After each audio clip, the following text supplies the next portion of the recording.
Welcome, everybody. Welcome back to Sacred Exchanges with Trees. This is the third webinar out of three, and this has been quite an amazing series of teachings. And I know I'm going to just put it out this way. I know you're going to be blown away by what's going to come forward with Elisa. I'm going to introduce her in a moment. I want to start by saying I'm humbly and gratefully located in the ancestral lands of the Catawba and Cherokee peoples. And as I always do with all my events, I'm going to do a brief invocation of calling on the spirit teams that support the Great Mother Love Way and everything I've surrendered to do for Mother Gaia. Oh, I am that I am, humbly calling on all the spirit teams, all the guardians, supporting the Great Mother Love Way efforts, supporting Mother Gaia and the new earth coming in at this time, these huge transitions we're going through. Welcome, beautiful ones. You know who you are. It is most humbling to be serving Mother and all of you. Oh. Calling out in particular to Mother Gaia and your foremost counsels. Thank you, Mother. Love you. Thank you for blessing us and holding space for us for this sacred experience from this session. And calling out also to the overarching Mother Council of trees around our sacred earth. And all the other trees who wish to join us here actually on the spirit plane, you're most welcome because Elisa's connected with a huge number of them, and they're all probably listening right now on some level, aware of this. So welcome, beautiful ones. Oh. And again, this is a lead-up event to the Thousand Goddesses Gathering and the Global Grid, Global Tree Love Day, which is in 2 weeks. And I have been receiving some really amazing messages from some tremendous tree communicators, some of whom have just been teaching the past 2 sessions. And Basha Alexander shared a message from Trilanya, the oak tree that she talked about in the first session, about how the trees are looking forward to the wave of love they will be receiving from us that weekend. So I'm hoping that all of you will join us. And if you do join us, please register on the Thousand Goddesses Gathering website. By joining this webinar, it's not the same as joining the Global Grid for November 2nd. And any and all donations are greatly appreciated because it's a tremendous amount of work organizing that. But by registering, we can put you on the map and show everyone how extensive this unified field will be with all the luminous love nodes around the planet. And that's what term I use for all the people who have registered.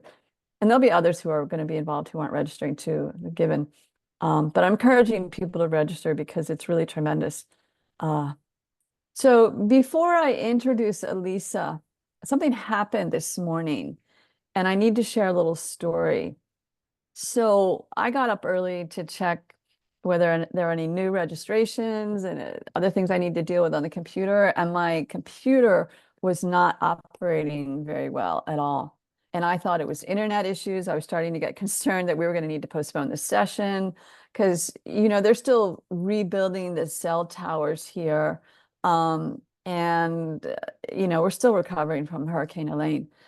So long story short, it turns out there was a nature spirit who had come into our house here that didn't like technology. And this nature spirit was seeking refuge and a healing space and support because the sacred one, got so hammered, so to speak, by the hurricane. And with the help of a gifted friend of mine, we discerned what was going on, that this nature spirit was influencing my computer, didn't want the technology being used for, and I don't blame it. Technology is kind of not fun for a lot of sensitive beings, including me. I don't like my cell phone at all.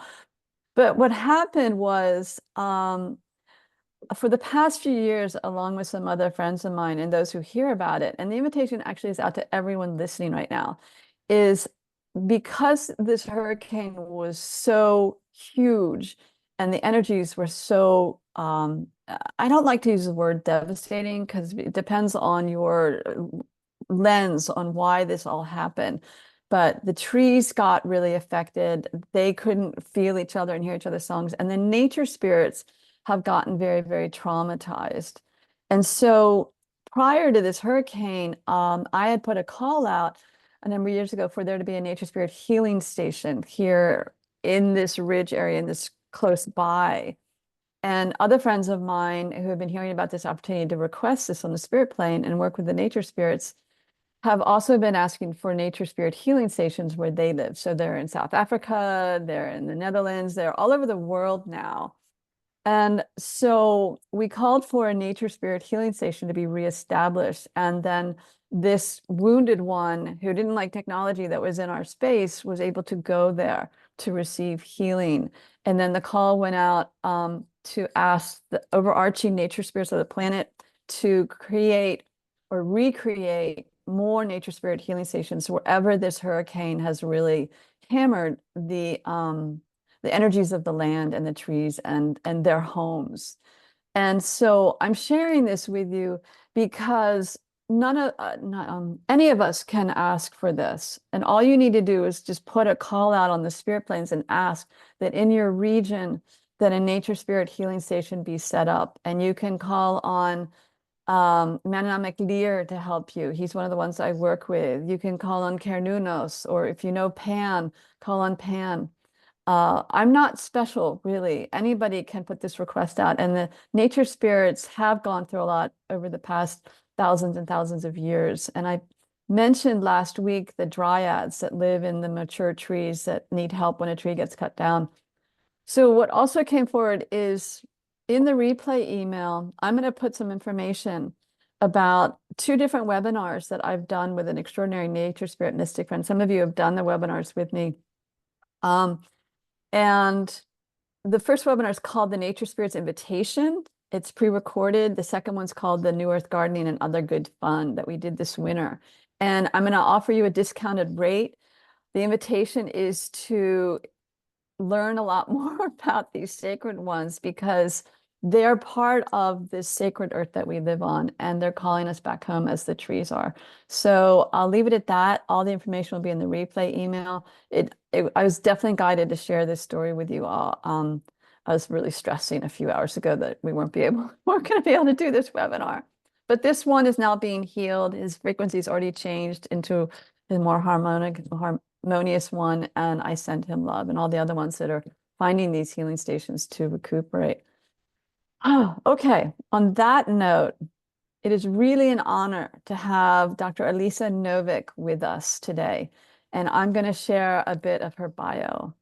Dr. Elisa Novick has been deeply inspired by over 2 decades of profound experiences in communion, communication, and collaboration with sentient, loving, spiritually awakened, and masterful great trees, as well as whales, dolphins, and others in the natural and spiritual worlds, serving the planet and multidimensionally. These experiences have transformed her life and that of many others. In progress is a tree love book series drawn from Elisa's journals, documenting her amazing story and the great tree's wisdom, as well as the collaborative quote-unquote project the trees have initiated to save and replenish the life force on planet Earth. Project Earth, planet Earth, sorry, no, I misread that. And to also seek and form new Earths for the next steps on our shared spiritual trajectory. She's going to share more about that when she speaks. Elisa also does powerful work as a healer, counselor, workshop facilitator, and light worker, serving a myriad of individuals, couples, communities, and organizations since 1982. She has facilitated 1,600 workshops, which is a tremendous amount, in the United States and across 18 countries on the Thriving Planet World Tour. Her work focuses on deep healing process, honing skills of exquisite attunement, restoring awareness of our true inner knowing, and becoming uplifted spiritually in our soul's journey. In groups, this has resulted in the formation of new, exquisite, coherent, energetic blueprints for a thriving planet. Wow. Okay, Elisa, it is really amazing to have you be with us, and I'm passing it over to you now. Thank you. Mary has been so wonderful, inviting me into this, so easy to deal with, so smooth, so loving, so accepting, so embracing that it's made it even a healing journey for me to be involved with you just in preparation for this webinar. So I'm grateful and honored. You're welcome. And glad for all of you who showed up, and also very aware that this video is going to be available to many people. So I'd like it to express and meet as many people as possible without having to try to oversimplify or edit. So one of the ways that I would like to do that is just to say right up front, my usual caveat, which is if I use terminology that doesn't meet your needs for the names, for things, for beings, for concepts, etc., I just ask that you turn on your universal translator and translate for yourself. So if I say God and you need to hear goddess or the intersubjective field or the great spirit or the Holy Spirit or grandmother moon or whoever you're calling forth on that's absolutely fine for me, for you to translate, and then we can stay in our hearts together. And having said that, I'm going to share my own little prayer, try to abbreviate it, just because that's what I'm used to doing, and it feels like it kind of covers all the bases. So here we go. Beloved Mother, Father, God, just now we ask for your love, light, and sound to surround, fill, protect, and guide us. We welcome the presence and guidance and love of all those who are working with us and through us in the light for balance and healing, upliftment, and fulfillment of our divine destiny. We're so grateful to have this time together. We call ourselves present to receive all the blessings and learning and healing that are here for us today. And we're also glad to be of service. We ask for only that which is for the highest good of all concerned be allowed to take place. That any negativity, karma, imbalance, encumbrance, distraction, or interference that can be lifted from us so that it's released, be transmuted into love, light, that which is perfect for us, or dispersed into unconditioned energy free for use. All this we do in God's name and under God's grace and within God's loving embrace. Thank you, God. Amen. Etc. So, welcome all. Thank you so much for being here. I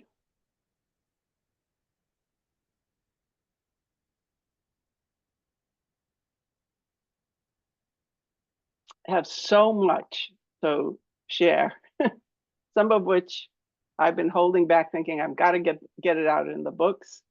And so in my effort to not overwhelm you with 20 and 25 years worth of material, even 42 years since I started in practice as a healer, I will do my best. Let's put it that way.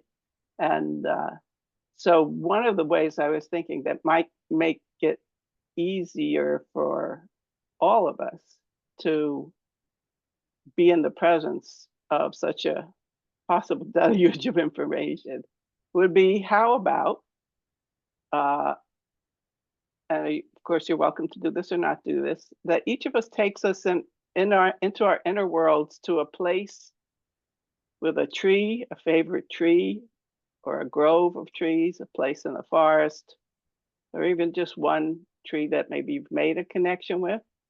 And if you don't have a tree like that, you can use your divine imagination and to take ourselves into that space with this tree or trees.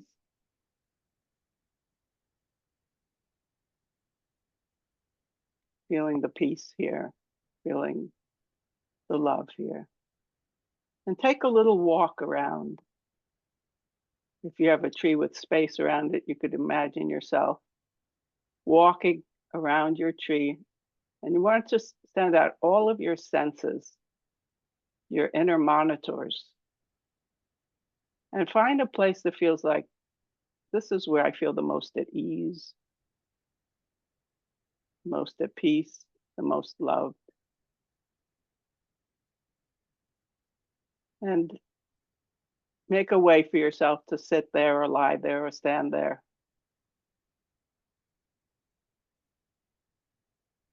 Later on, we'll be doing more of a guided meditation with this, where we'll be moving to more spaces with this tree. But I think be a lovely way to be in a receptive place, to already listen to this information, participate with it in your own world and in the spiritual worlds and in the nature worlds from this place to start from.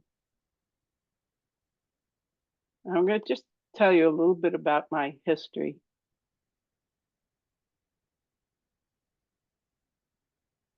I was brought up in the Bronx, in the city, no trees around,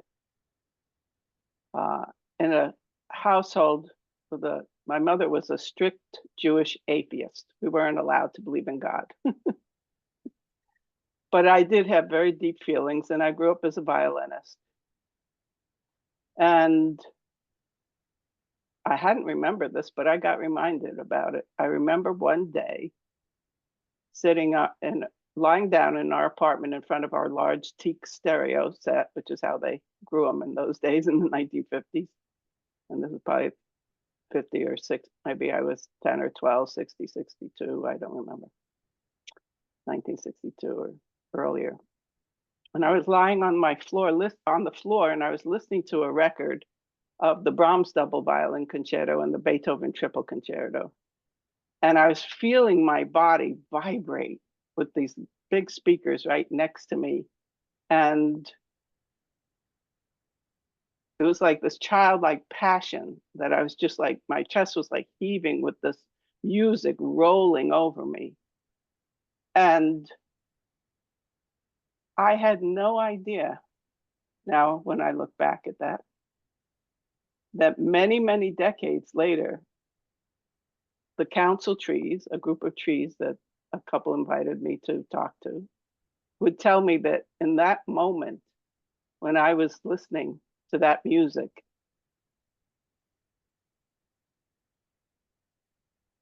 the trajectory of my life changed toward where I became a healer who is and has been deeply engaged with sensing and attuning to subtle energies, frequencies. That vibration that I loved feeling through my body actually changed where I might have gone in my life. I also had no idea that many, many decades later, on the other side of the planet, I would be talking to a pine tree on a 3,000 acre sheep ranch in New Zealand, who said, I'm a good listener. And she had been listening to me. I was on a writer's residency for a month by myself, listening through my mind at the music I had been listening to on my iPhone, which was mostly Brahms that month.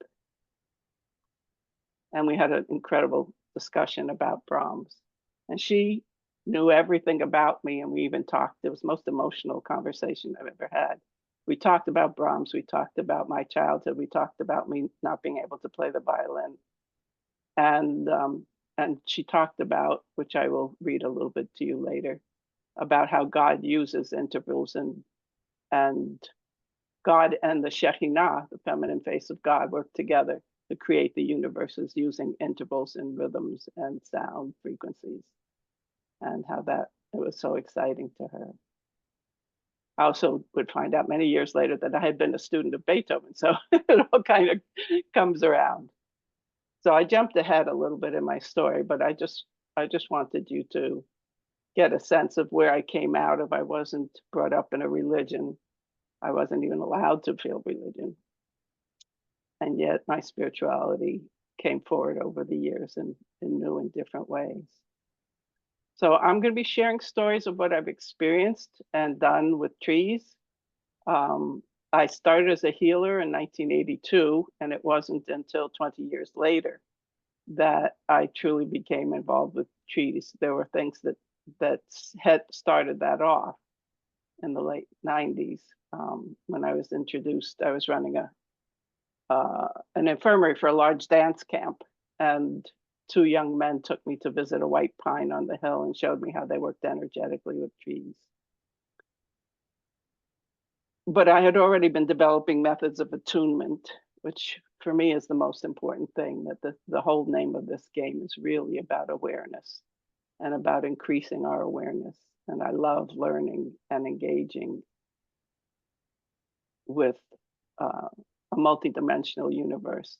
And these experiences have helped me do that. They have taught me and healed me and given me experiences that have all intertwined and flowed and built into something so astonishing, even for me now, that even I can look at the whole body of what's happened and go like, I'm incredulous.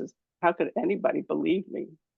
But I will tell you one thing, I do not have a very good imagination. And what I'm going to share with you is really what's happened. It's just been the way it is.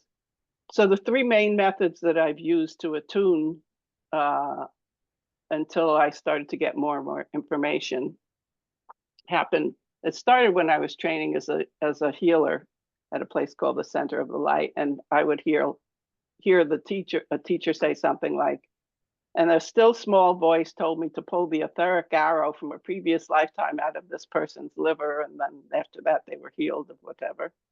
And I was going, wow, I don't have a still small voice. So I began practicing with various methods. I was using a pendulum to try to get information. I started using my own muscle test, and I could get lots of information. But when I asked personal things, I'd get kind of bollocksed up answers. And then in 1990, I met a wonderful person who helped me to get my testing clear, to ask good questions, to become a spiritual scientist, to be thorough. And I developed a system that I now have been working with and teaching for over 30 years. So I trust what I get. I've had thousands of validations for what I get from what I call spirit. I'll use the term God, spirit, and the light kind of and the inner master kind of interchangeably here. And I'm also aware that there's always more to learn. So I developed this muscle testing system. I know it works. I've taught it in accessing the inner master courses all these years, and other people have used it in various wonderful ways. And there was another moment where I had done a lot of therapy in my 20s and such, and one of them was called Peso Psychomotor Structures. And in which you would get a perfect mommy or daddy, and you get to talk to you and say what you really needed to hear, like, I love you, I'm so proud of you, really to feel cherished in a way you might not have had when you were actually a child. And I was writing one of my long letters to God. At this point, I was believing in God. I'm sorry, I skipped over how we got there, but and I thought, I know what I need to hear back. So I started just typing or writing at that time. Dear Lisa, I love you, and started to type out what I thought I wanted to hear. Next thing you know, I had 14 pages of material I couldn't have thought of in a million years. I couldn't have thunk it up. And it was so encouraging and loving and sparkling and incredible. And that started a whole different part of my life as well. So between using the muscle testing for very precise guidance from the clearest possible source, from the highest possible source, I also had this way of asking questions and getting answers. And I started doing that, like with every one of my clients' sessions, turmoil, I would ask for feedback and get wonderful information that had many, as I said, got many validations. And then I met someone who we were doing energy work where you could feel the energy in their auric field. And he had developed a whole system of using muscle testing to find out which words and which affirmations worked with each of the organs and the glands.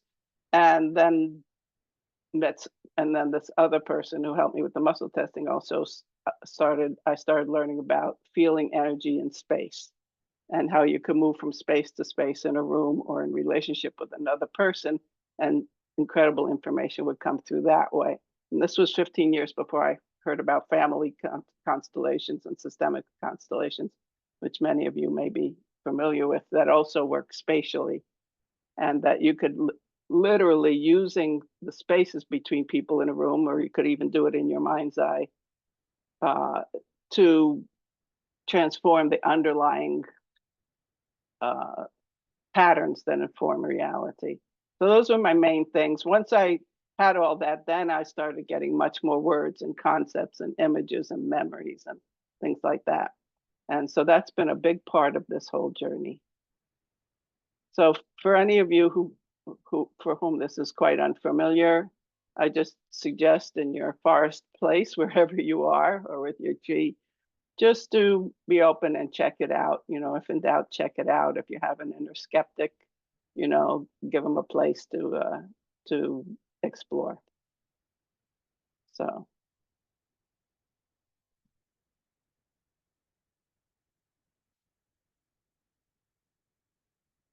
Oh, I was going to say one more thing. I had no idea when I was listening to that music that I would also be going to play my violin to my forest. I wanted to see how they would respond to music and to my violin, a beautiful violin, though I couldn't play it terribly well because I had a tremor. And to my surprise, oh, and also how these live trees would respond to my 200-year-old Italian violin. And to my surprise, I found out that different trees responded to different composers. One tree like Vivaldi, one like Chopin, one like Brahms, one like Beethoven. Oh, not that I was playing Chopin on the violin, but one like Vivaldi, etc. And one of my trees actually even asked me, "When are you going to bring your violin back?" So one of the things that I developed with this muscle testing system was a way to locate and lock onto a particular frequency. So early in this time, when these folks introduced me to working with a tree, I had been running this infirmary. It was time to leave. I knew I wasn't likely to come back to this place. And so I went back to this white pine that they had introduced me to. And something pretty remarkable happened. I was sitting under this pine. I was sad that we might not meet again because I felt a connection with this white pine tree that's sitting up on the hill. And so it was a gorgeous, sunny, incredibly still, sunny day. And I used my muscle test to locate the frequency of thank you. And as soon as I did, a wind picked up, a cut walking stick fell out of the tree at my feet, and then the wind died down and it was still once again. Well, I was pretty blown away because it looked pretty obvious to me that the tree had started the wind, not the vice versa. And this cut walking stick was not a branch. How it got up on the tree, I have no idea. But when I took that stick home and I held it in my hands, I was transported to some kind of meeting. It felt like it was out in the asteroid belt or someplace, of beings who were discussing what was going on in the universe or the galaxy or wherever, I don't know where. But I was taken to this meeting. Years later, jumping ahead once again, I will show you the tree I'm talking about. I met a tree in Australia who talked about that stick decades later. So that's been one of the amazing things, is to find out that trees are fully sentient, loving, and capable of communicating instantaneously anywhere, anytime. So what I'd like to do is show you a little bit of the trees that I've worked with and tell you the stories. We're going to do a little slideshow. So if you can I just share my screen there?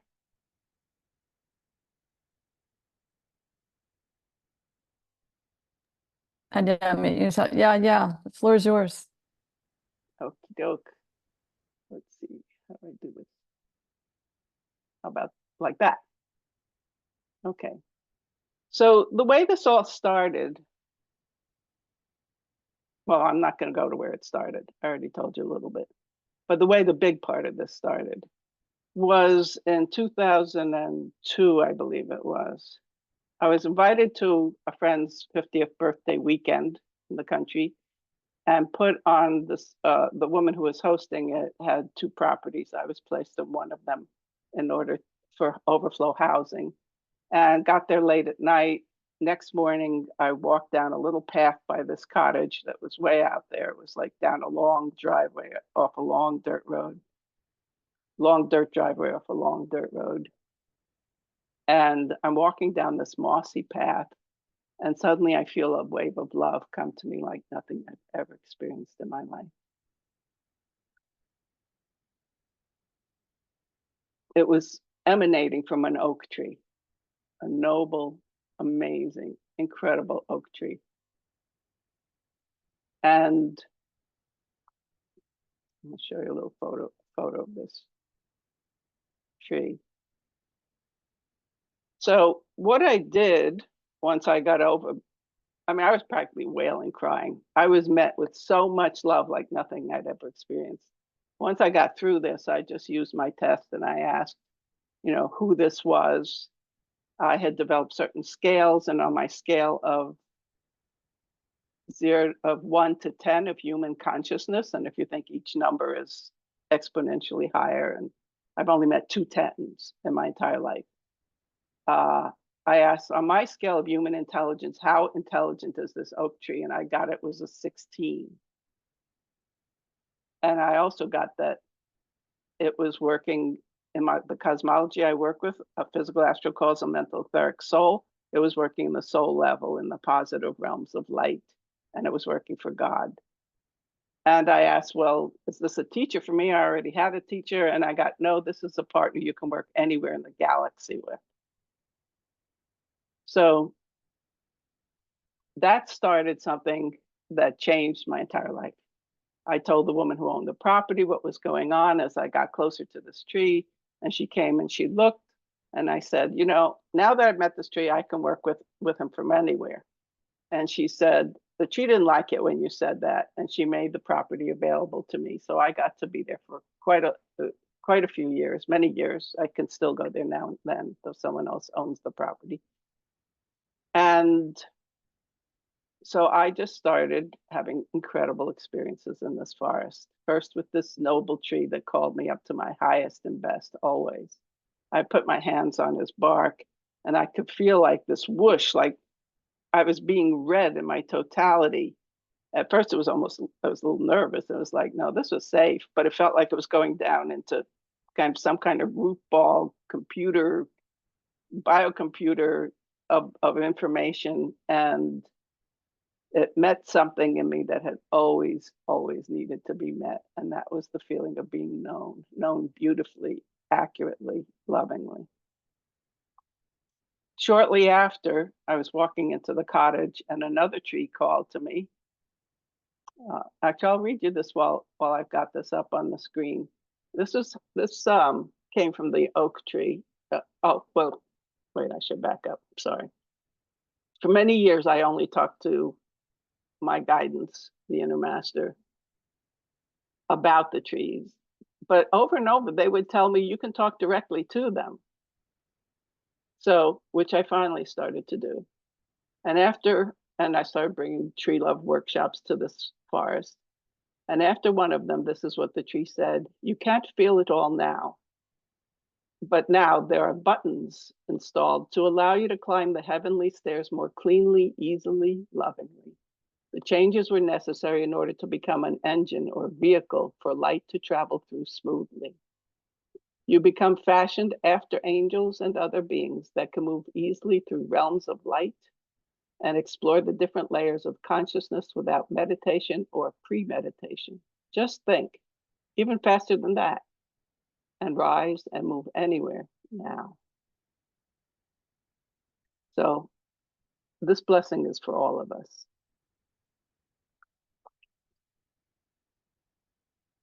So I began to learn, and I'm putting up some of the key things that I've learned. And by the way, I'll show you later more about this tree on the right. It was the most powerful tree I've ever met anywhere on the whole planet. Uh, and I was in 90 locations in 18 countries just on tour. So I've been a lot of places. The trees hold the keys for survival and thriving of the earth. This is what I've learned. Not only physically, but energetically and spiritually. Trees are not only the other half of our lungs, but of our hearts. Yes, we breathe out carbon dioxide, they breathe in carbon dioxide. They breathe out oxygen, we breathe in oxygen. They created the means for us to be born, for humanity to come forward, because it was the trees, plants, and algae in the oceans that changed this from a carbon dioxide planet to an oxygen planet so that we could come forward. Now, it's known scientifically, of course, that this change took place, but what the trees told me was they did it very purposefully, knowing we were coming and knowing we might destroy it, but knowing that we were coming. And they're still doing that for us. Trees can save the world and co-create new ones. They want to, and they've already begun. I think that'll become clear as we go through some of this. We can learn the attunement skills necessary to receive deeply their love and wisdom and collaborate in the mission they have initiated to heal and replenish life on Earth. So I'll jump ahead again a little bit and just tell you that at a certain point, after quite a few years, though I think it had already been in the works for from the beginning, just a few trees in this original forest that I got to know that became my happiest place on Earth. There were originally 8, 2 of them died.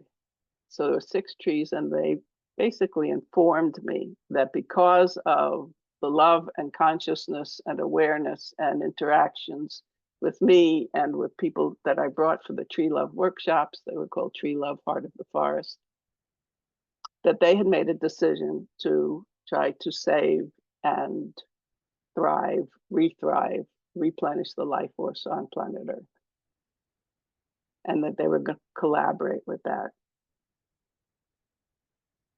I was totally, I don't want to start crying here. So it was so powerful for me to be part of this and to know that my presence had been part of this decision, and that so many of us around the planet I know are also working in these ways or in their own wonderful ways, that this started to happen.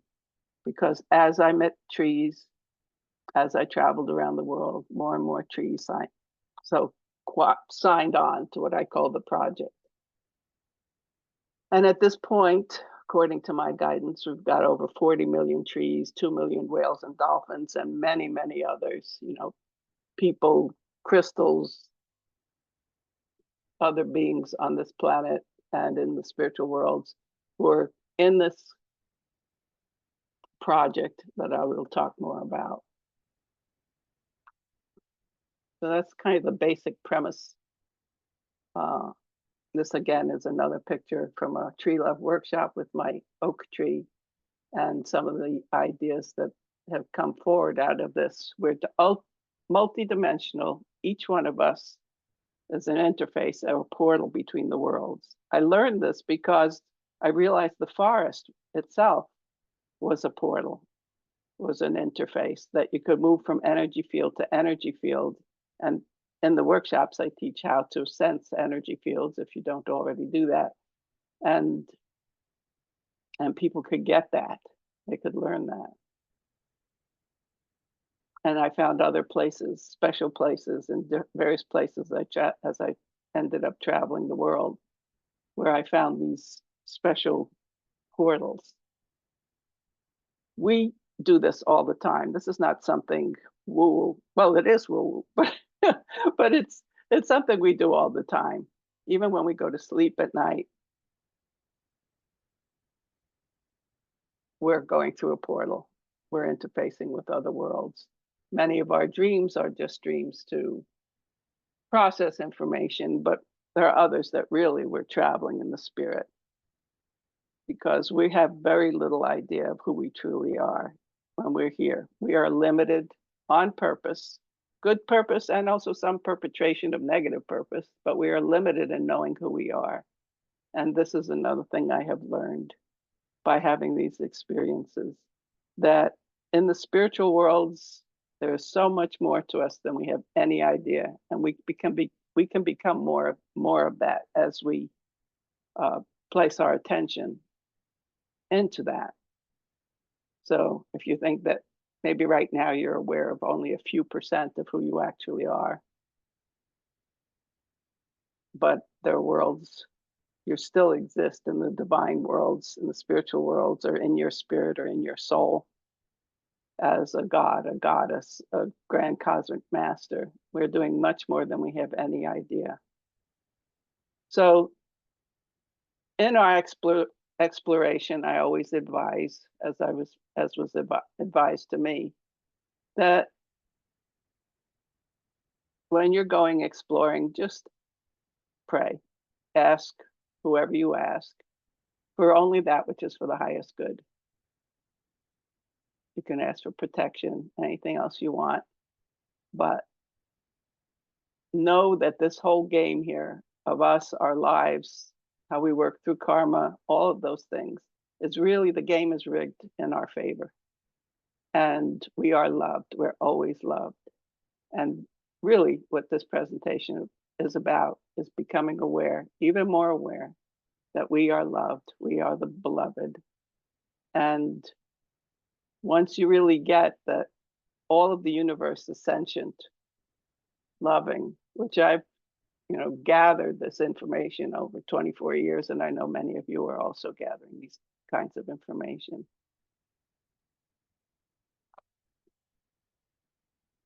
That there's no place where we are alone.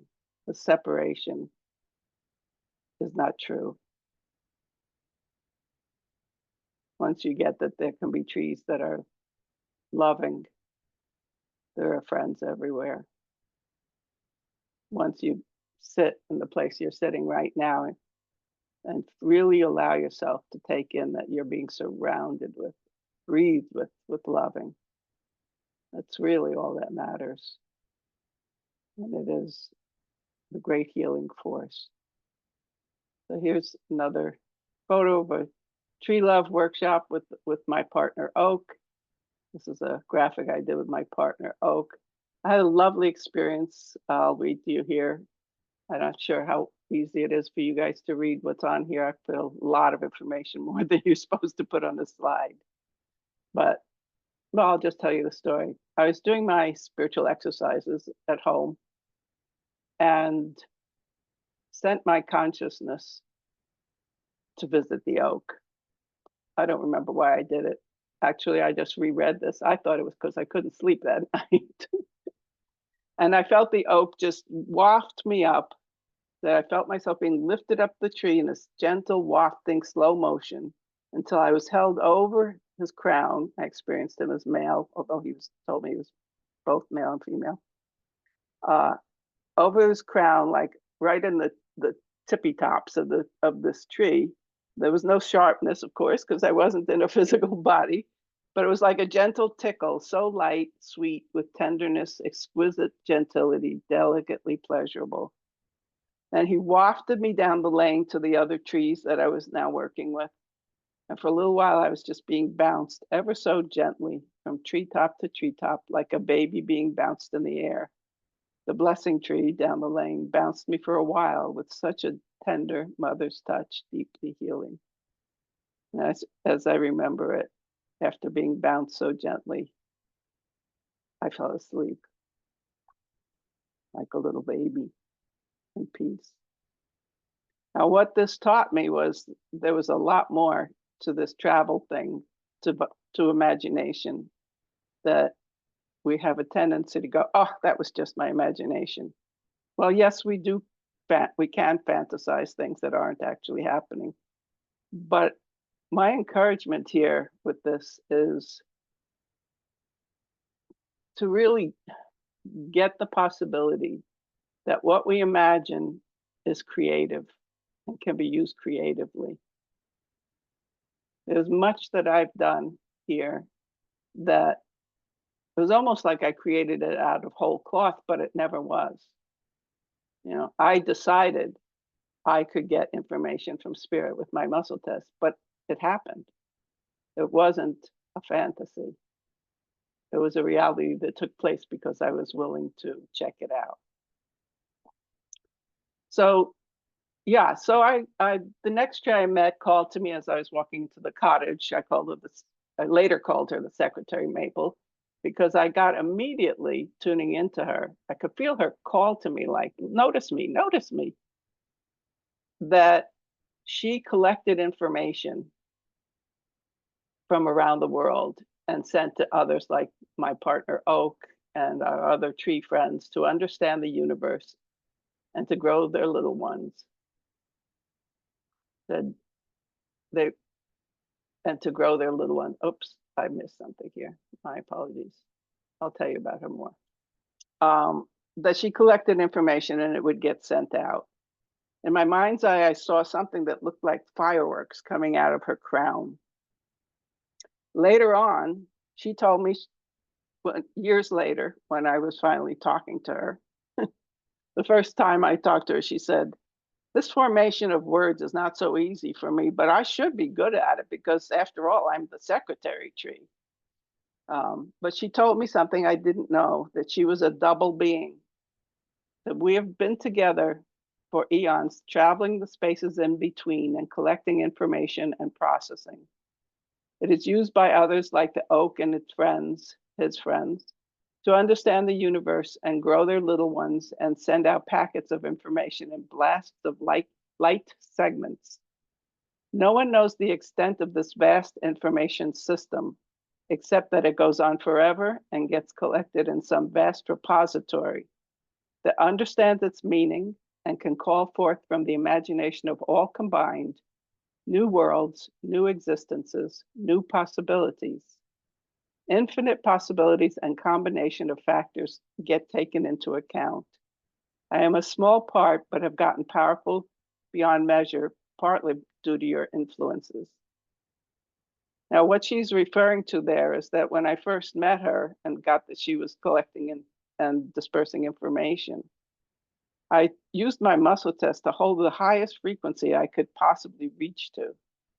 And immediately her abilities expanded exponentially, and she was able to get far more information than she ever had before. And she was so happy and grateful, and she became really like my sister fan club. Anytime I would achieve some new learning, she would be like applauding me, and I found out that what I was seeing as this fireworks was actually almost placental, like it was kind of connecting her into this vast repository, which is really, it's more than I think what we talk about with the Akashic records. It's like the collection of all information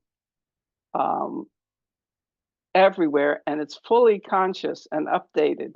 And so many of these beings I've talked to, mostly trees, but whales, dolphins, and those in spirit, have told me that this universe is about fun, curiosity, experimentation, and trying out new things. So this vast repository collects all this information. It's fully conscious. You could actually say it is God consciousness. And it's mostly just this planet, and maybe there are other places too, that are where we learn through adversity and overcoming and the hero's journey. But actually, most everything is really about fun, and that this is all about fun. It is, yes, as they said, it's God learning about God's self through differentiation, but really it's about fun. So this was interesting for me. It's fascinating to me, this idea of a vast repository. And especially because later on, I got to meet other trees who were also involved with the vast repository. Here's an example. In the Brooklyn Botanical Gardens, I met this old tree called a Caucasian wingnut. Highly respected. I mean, there's a fence you can't even go into to get close to her. And I said, are you involved? And this is from what she had said. These are all excerpts that I've edited down. Are you involved with this, what the Secretary Maple calls the vast repository of information? She said, I am that. I can make sense of all the contributions, catalog them, send them where they need to go to be of service, parse them out. I have fun. This is so much fun to me, like throwing presents to the audience, except I know who needs to catch what bit of information or understanding. I absorb information, take it into myself, digest, sort, distribute as an act of love and service and of celebration. You understand? I'm having fun, not more or less than that. This is not a serious universe. Multidimensional reality is all about curiosity, fun, play, beauty, loving the shared, and excitement. Though it seems serious, it is tongue in cheek.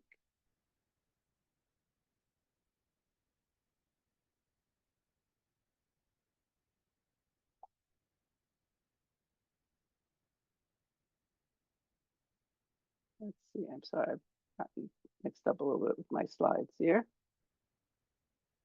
Okay, so one of the, let's see, the more I want to, oh yeah. This was interesting because this happened so many years after I held that frequency for the Secretary Maple. And this is what she finally said years later. When we were newly arranged in spirit and I called to you, you responded so generously with your calls into the highest realms to announce my presence and call forth new avenues of respect and loving highways of information. I was able to extend further than ever and freely too, and to get one of the most important pieces of information, that this planet wasn't going to be able to support its species anymore and had to be stopped from performing a disastrous deed that would have stopped the craziness once and for all. I intervened and told her, the planet, that she was not alone anymore, and that people were listening, and that patience would have its day or years-long effort, and to wait until they got it together. So this is something, this is a theme that has shown up in several places. This idea that at a certain point, I don't know how or when this happened or how long it had been going on, that there were decisions being made on high by, I don't know who, but I got some ideas about it, that this planet was going in a really bad direction, and that there were beings who averted, I'm going to read a couple of them to you.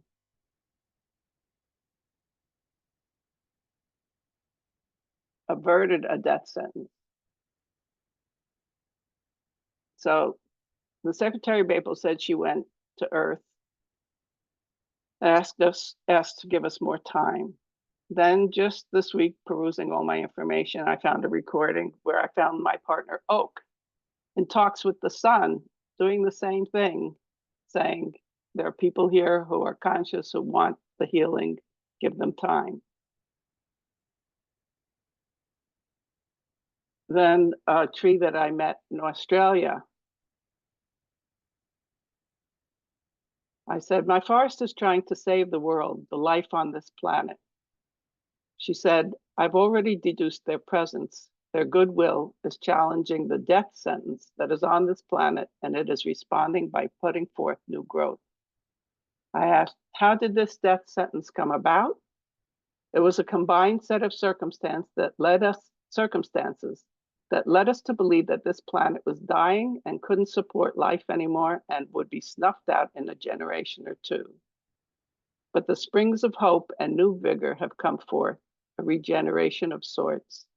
It is lightly sprinkled around the earth, and she is singing, a literal groundswell of new song that is not escaping notice.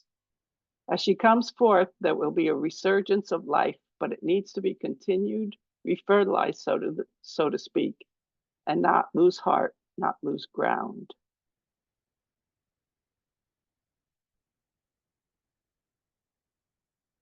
That's only two or three of several, I won't go into all of them, that have talked about this resurgence. And in my mind, we're all part of this. I'm sure I'm not the only one here who's had this question of which way the earth is going. Is it going to dissolve into some karmic cesspool pit of hell, or can it be revived? Can we heal the earth?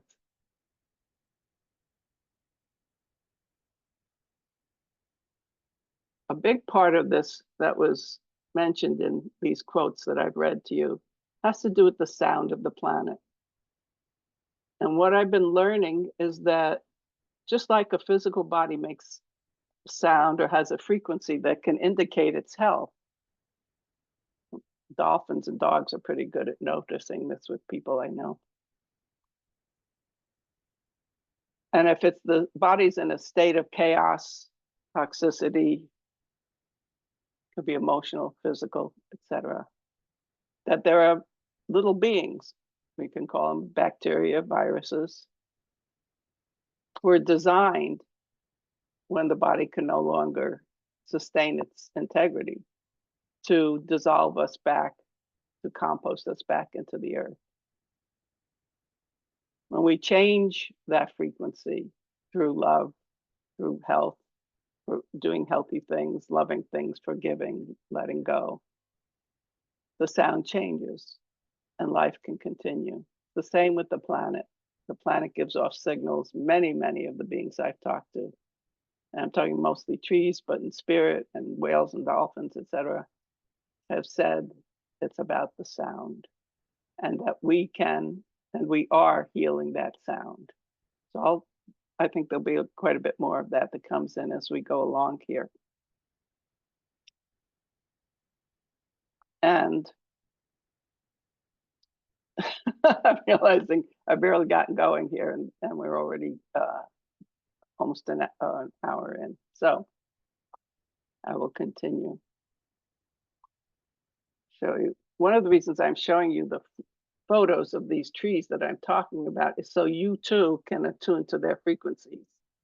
And if you don't have a tree that you're working with in our visualization, our experience, then there may be one here that you feel called to.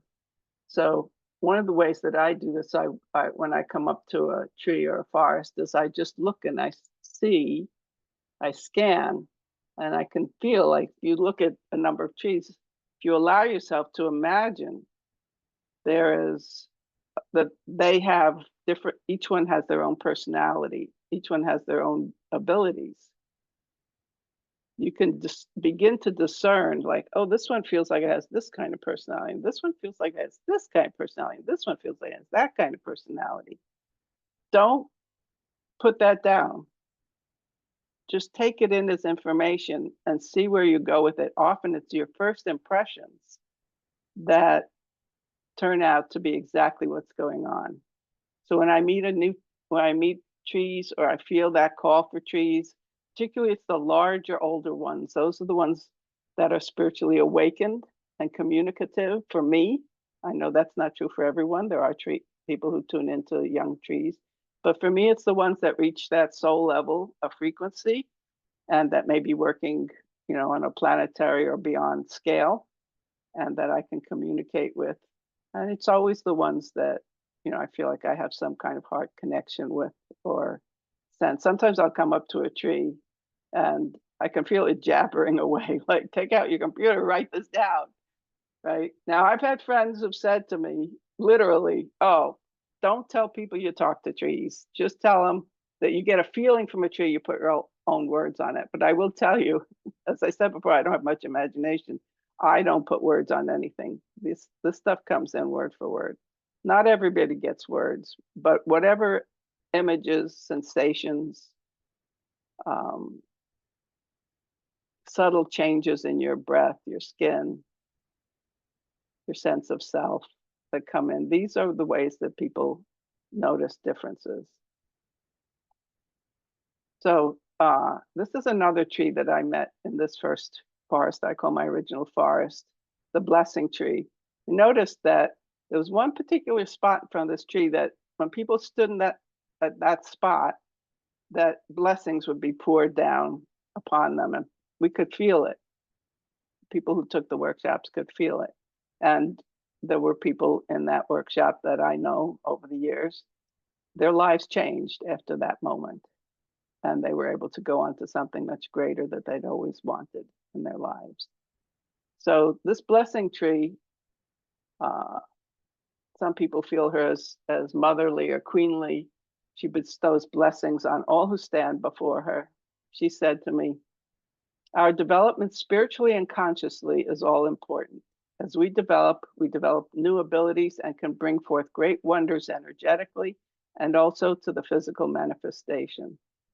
Call us forth. Please don't deny yourselves this ability to call forth nature's finest consciousness, its abilities to heal itself and the world.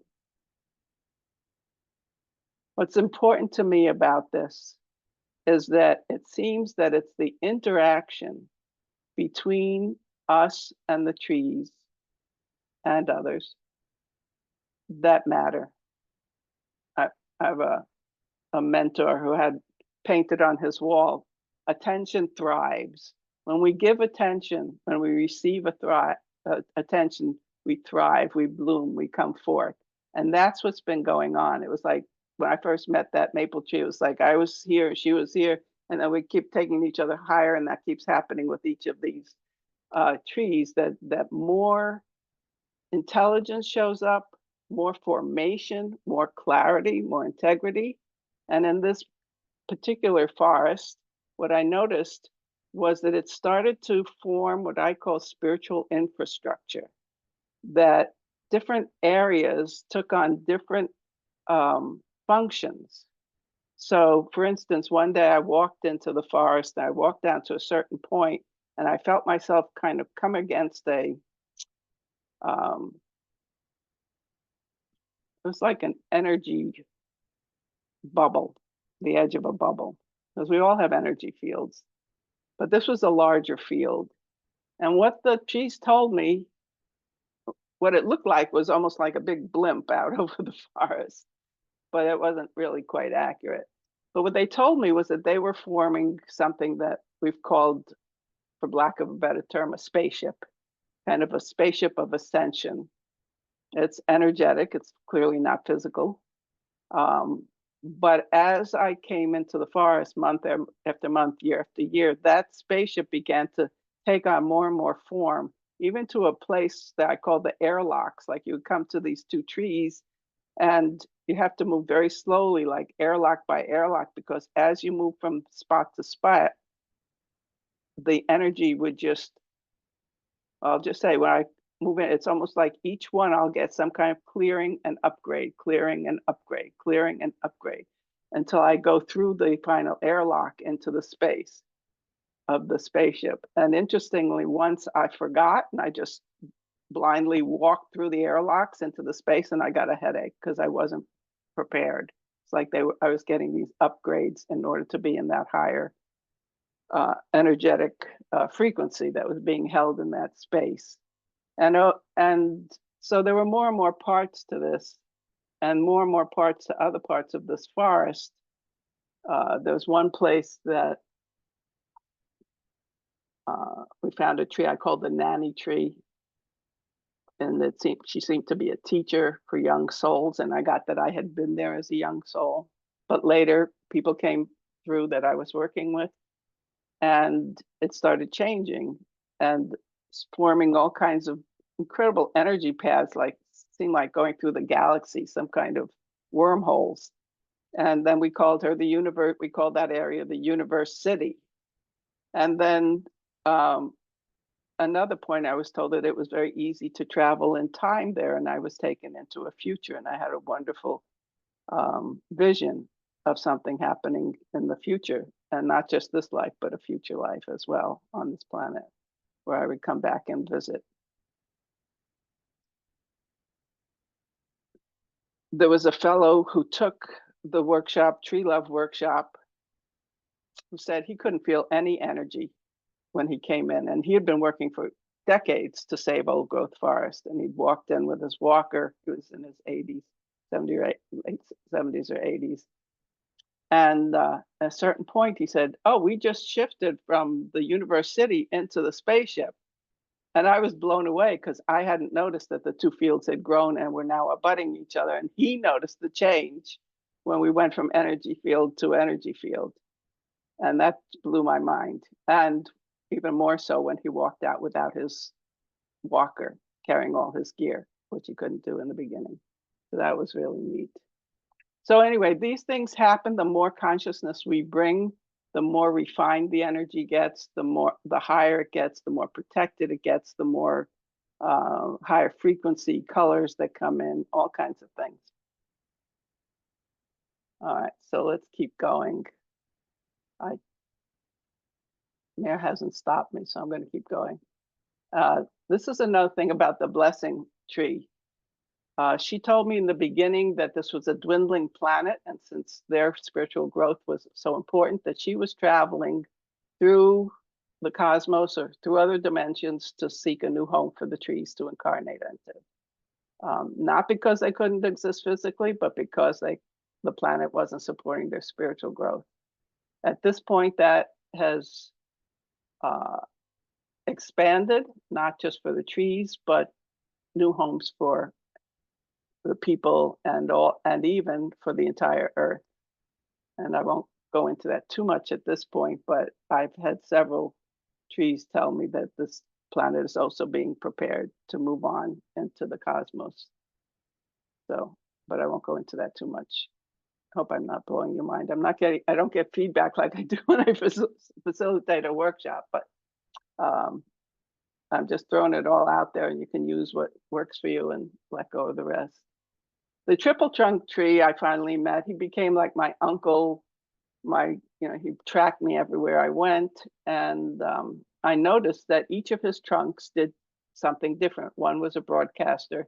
One worked more with the young trees in the area, getting them settled and trained and taught. And one that seemed to be aware of all the resources on the planet.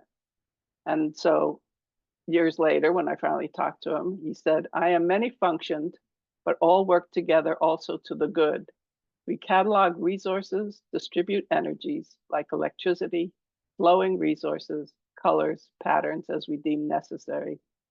I cultivate my own resources, this life form and others, gathering the state of various life forms in their spiritual outreach, the health in an energetic sense of all forms, including crystal veins, volcanoes, rock and crystal outcroppings that serve a particular function, water and all oil veins and capillaries.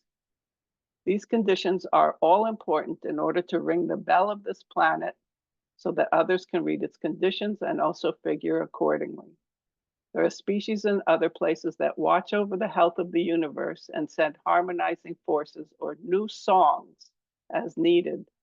And this is what we are here for, to sing in harmony and connect and travel the high realms and come back and report and be a busy hive of activity that causes all to rise." Now, this was powerful for me because for a few reasons. One is he was talking about the sound of the planet. Two is that he was talking, of course. And three, that my awareness of each of these trunks was actually exactly what was going on. He said I got it quite accurately.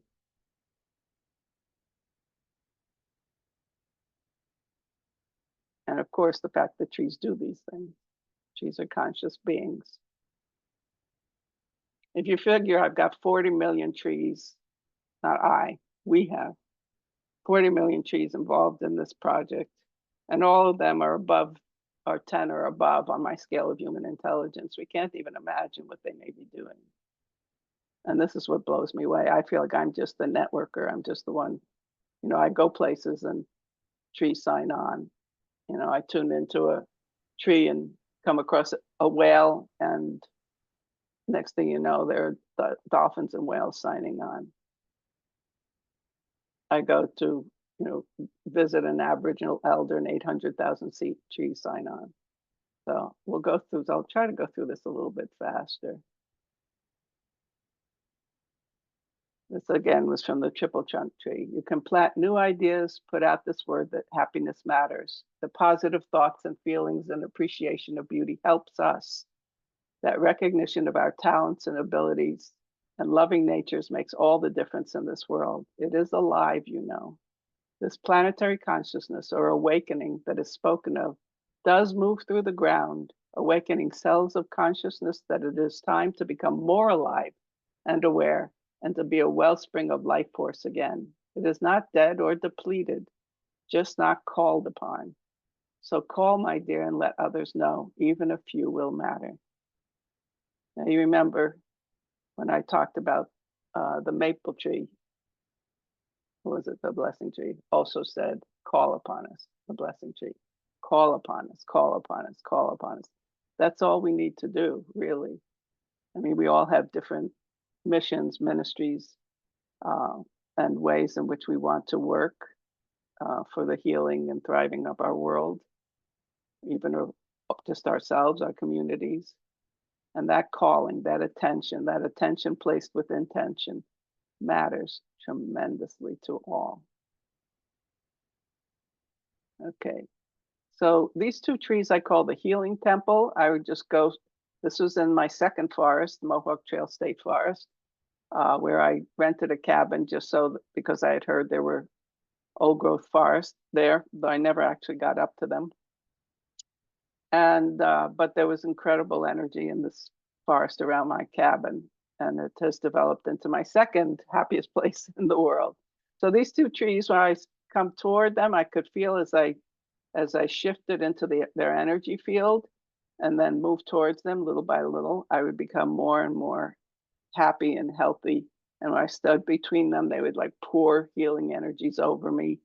And then at a certain point, it would be like, okay, it's you're ready. And they would kind of like kick me out into the world. I'm not going to go through this. This is a very personal, very powerful experience I had. They called the coming of the Christ, and where I met the Christ.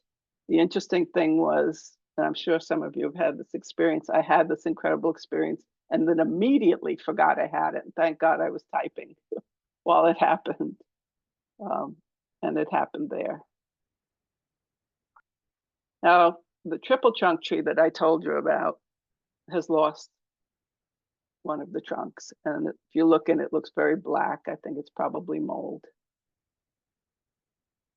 Yet, I've learned a lot about death from working with dying and dead trees, or trees that were about to die, which is that they don't stop any more than we stop when they die. And there's so many trees dying from fires and floods and hurricanes and tree cutting. You know, we've cut down 90 to 95% of all the trees already, particularly the old growth trees. But that doesn't stop them. What I've seen is with the trees that I've known, my beloveds that have been dying, that they just get bigger, more powerful, and take on more.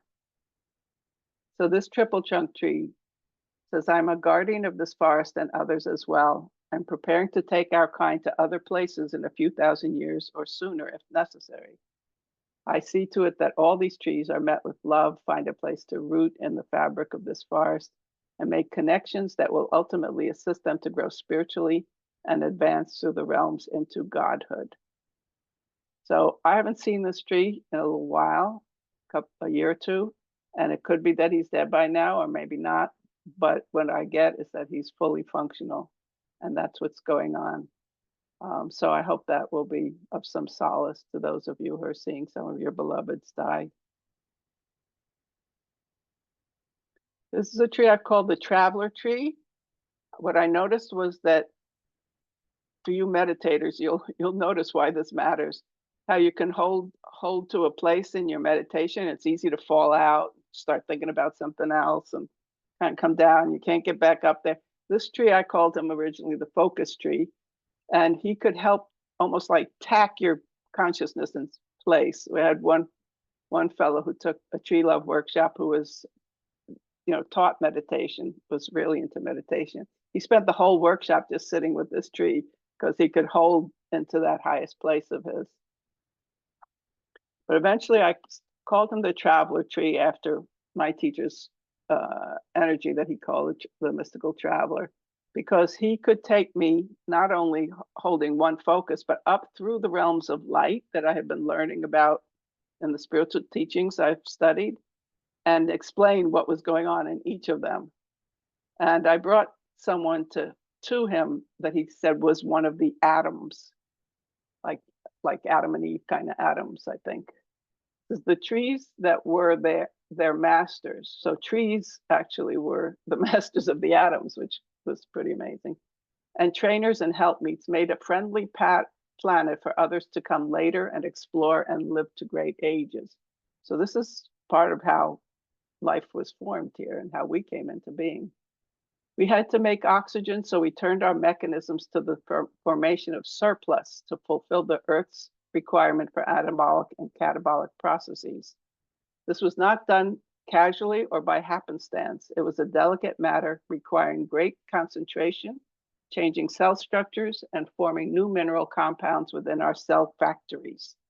This, quote, genetic engineering was done under supervision of great minds in the astral realms, and then others who you liken to archangels got involved in imbuing the mother aspect of Earth with self-regulating features to keep the air sweet and pure. I was reading in Diana Beresford Kroger's wonderful book, The Global Forest, in which she presents all this tremendous information from the scientific world point of view that was validating a lot of what I got. And she talked about how trees created the conditions for us to show up here. And then the trees were the ones who keep telling me different aspects of how they did that, knowing we were coming. So here was another one from the traveler tree. This is So Elisa. Yes, darling. What should I do? Because I'm barely halfway through. Really? Wow. Yeah. You have a Should I just say like meditation. one thing about each one of them? Well, let's talk for a second. You have a meditation to lead too, right? Yes, I do. And I want to do some Q&A, Okay. give you guys a chance to respond. Yeah. So how many more slides do you have? Quite a few. I'll tell you what, I'll just give All you like right. one thought about each one, and I won't read them. Okay. And the replay will be available. I can also send this out as a PDF. Yeah. Okay, let So me do that and as quickly as it'll I be in the can. recording. So but let Right. me just say this, that to everybody who has joined us, Lisa has so much to share, as you can tell. I'm going to say we're going to go 15 minutes over. Hopefully that will include the Q&A. If it needs to go beyond that, please leave. You can catch the recording. I want to honor everyone's time. There's so much, just a richness, so much wisdom coming forward. But so yes, Lisa, please go through each slide, say whatever short thing you want to say, I will. and I'll say a then the short thing. meditation, and then Q&A. How about that? Got it. Okay, Great, and thanks. then we'll get back to some more experience together. Okay. Okay. There are two trees again in the second forest, Transcendence Tree and Sugmad, who I call it the cathedral. It's where I usually meditate. When I stand, at least the first time I stood with my hands on Transcendence Tree, it was like the top of my head came off and I just went way up like a beam of light.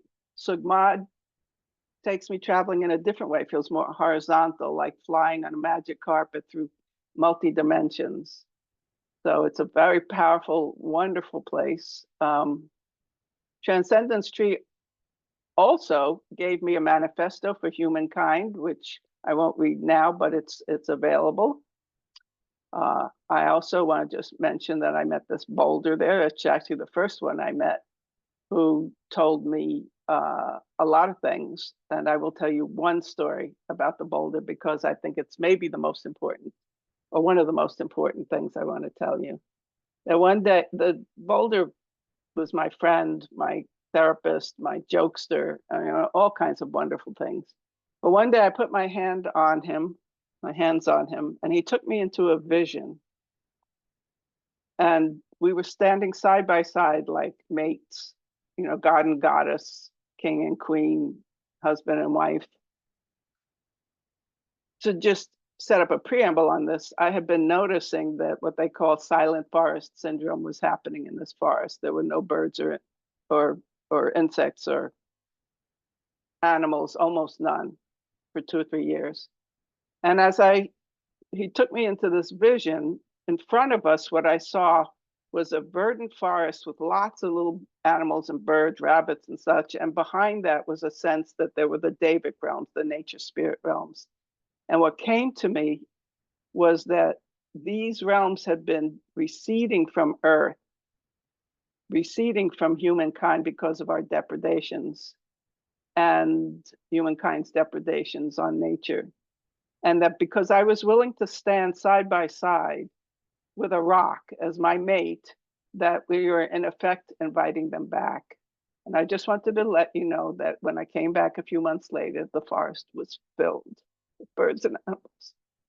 A lot more to that story. But when I asked him, did we do this? He said, yes. So can't prove it, but that's what's happened. And it's actually happened 2 or 3 times and in some other forests. So I tell you this because what I do, any of us can do. We just have to know that we can do it. And that's why I tell you all these stories, because if you know this is going on and you know that these things take place, maybe you'll try it yourself, or maybe you're already trying it yourself and they'll give you some more ideas of where you can go, or you'll find your own ways. But I think the more we talk about having these experiences, the more they can get into the consciousness of society, maybe become more mainstream. If we don't, well, never mind. Anyway, so this is Mother Womanliness Tree, who has been mother and taught me about womanliness, and also holds DNA traces of all the species that are disappearing so that they can come back when the conditions are right. This is my father mentor tree, who's been really like my business coach, my father. But one day, he's also a portal. I put my hands on him, and in front of me was a whale, right face to face.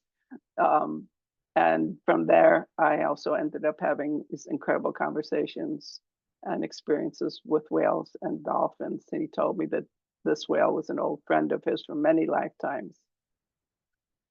Okay, and then here's the golden one tree. When I first met her, she poured colored lights, and I call her the color maiden.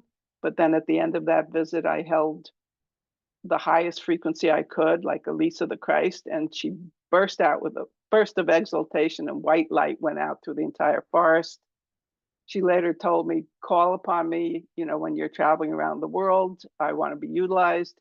And she would later tell me what had happened as a result of where we had been and what we've been doing. At some point, I was in some country, tried to tune into her, and she was in Scandinavia. I've never even been there. But then she would show me a little bits of the results of the work that we've been doing in various countries. That's a friend of mine with the golden one. This one is my heart's content. When I came to him, he not only was able to show me the frequency of people who had loved me, like almost as if they were right there with me, but he gave me the deepest sense of deep, quiet peace and contentment and intimacy. And so when I'm in this forest, it's like every need I have is met. Not only that, but he kind of collaborated with the Christ and brought in the lover I had after that for a while. It's another story, long story. My heart's content is dying. He's almost all the bark on one side is completely gone. But as I've watched him, he's become more expanded, more powerful. And the very last time when I was there 2 or 3 weeks ago, he showed me he presented all the people who've loved me, even when I was born, the people who are around and excited, and I felt so loved. This is kindliness and patience, who teaches me exactly that. This is the kapok tree, the most beautiful tree I think I've ever worked with, who worked all of Singapore. I met her in the Singapore Botanic Gardens. She's been taken down since then because she lost a branch, became injured. But she's still working all of Singapore, and she told me about the what Singapore is, and yeah, we had a pretty amazing time. Another one of her, the Kappa, another one of her from our workshops. This is the most powerful tree I've met. There's an article on my website, Thriving Planet, that has the whole story of this one. And I'll just say that this most powerful tree I've ever met anywhere. I couldn't even talk to it first. And what the inner master said, it will be converting sunlight into another type of crystalline energy to give a pattern of charges, which to the air, which like a beautiful virus will spread consciousness, awakening a particular type of awareness to take this planet and bring it to its fruition. And then it talked to me about how it works. And basically, it's creating a whole new species over time of this planet reaching into the universes. This is the funniest tree I've ever met. And I won't go into that, but he was a blast. I'm the walrus, I am the forest. He said, never mind. Okay, I won't keep going. All right. This is a tree that took me to Japan, who was clearing all the energy of the karma of Japan. The building is called the Imperial Rest House, where the imperial family would have their summers. This is one of the few trees I've met that takes energy and converts it horizontally. So if you go on one side of the tree, you're going to feel incredible negativity and pain and heaviness. It's horrible. On the other side, it's pure love coming out. I found out that there are trees that do this. At first, I thought it was only because he'd been injured, but it turned out that that it was really more this horizontal transmutation. After we worked with this tree a few times, the trees you see there on the right, and oops, I lost him. Shoot. Became a place of bliss. Here's another tree that does the same thing right outside the Eiffel Tower, takes in the energy. 7 million people go through there, pulls in the negativity from all of them, transmutes it right out the other side. So if on one side it feels horrible, on the other side it feels incredible, wonderful. Does this 24 hours a day, 365 days a week, no vacation. But when I asked, it says, that's just effortless for this tree. It just does that. Absolutely incredible. All right, I'm not going to go into this one, but it's the trees in Japan were the ones that told me what they wanted. And this tree, 900-year-old cedar, told me that about a rift between the men and the women, showed me images from 10,000 years previously. And we set up a constellation with the people. I actually had one of the women do it to heal the rift, 10,000-year-old rift. This tree is the one in Australia that mentioned the walking stick that I had all those decades ago. This is Tane Mahuta. Tane's Mahuta is named after the god of the forest by the Maori people in New Zealand. And she was kind of heavy and helped her have fun. So that was nice.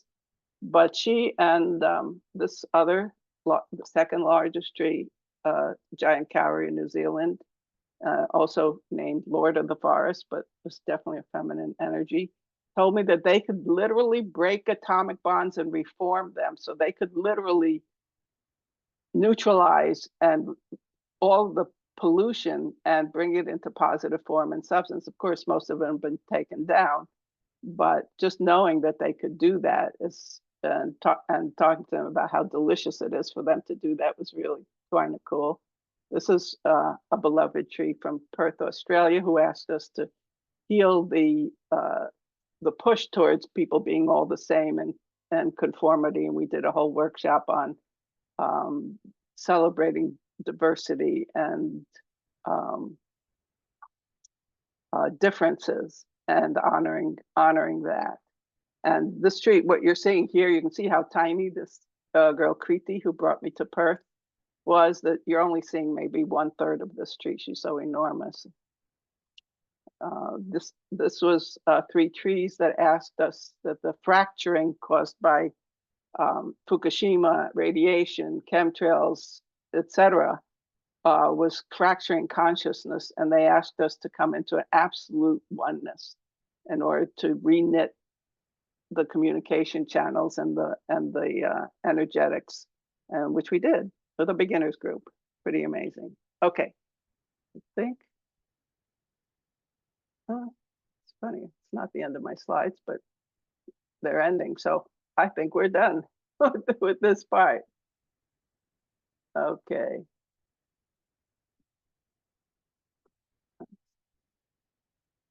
Yeah, I don't know where the rest of my slides went. So good time to stop. And let's see.